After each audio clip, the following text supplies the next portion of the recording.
In India, if a religious section or community is given the status of national minority, what special advantages is it entitled to? So here it is talking about, in that context, let's see the statements. It can establish and administer the exclusive educational institutions. So as the question itself, as it's mentioned that the religious community which has given the status of national minority. If you see the term minority has not been actually defined in constitution, not even that of the minority commission. But if you see the minority, there are two types of minorities are present. One being the religious minority and the other being the linguistic minority.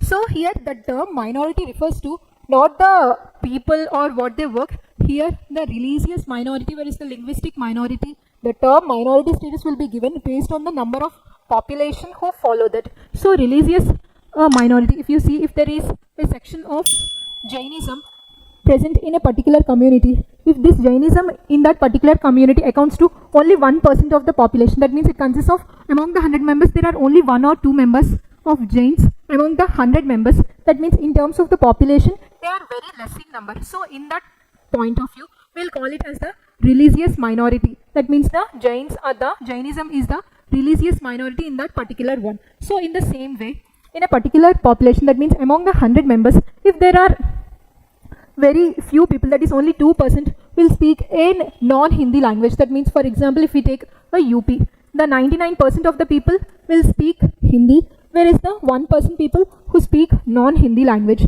So that 1% people were called the linguistic minority people. So here the term minority refers to less in population. So these minorities are of two types, one being the religious minority and the other being the linguistic minority. So as here it is asked about that means the whatever the religious sections which got the national minority can establish and administer exclusive educational institutions. It is a correct one because this statement has been directly given from the Article 30, because Article 29 and Article 30 talks about the minority rights, whereas the Article 29 refers to, it mainly talks about the preservation of culture, language and the script of that particular community, whereas the Article 30 refers to that these minority, that means these religious minority people have the exclusive right to establish and also to administer these religion-based educational institution. So as per the Article 30, it is a correct statement. So let's cancel this option. Next one is the President of India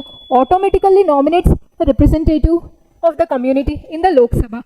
Firstly, there is no such kind of communal representation in Lok Sabha. That means there is no such kind of provision that these many Hindus will have to represent in Lok Sabha. There is no such kind of communal representation in Lok Sabha. So the second option will becomes incorrect.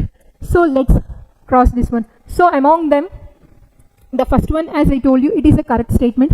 If we see the third one, it can derive benefits from the Prime Minister's 15 points program. So before understanding about getting these benefits, let's understand about this 15-point program. This 15-point program is mainly talks about to promote and also to enhance the education of different minorities and also provide the public employment and also provide credit for the self-employment of these minorities and to promote the welfare of the society. That is the main objective of this 15-point program. So this is also again a correct statement. So in that context, the first one and the third one will become the correct options.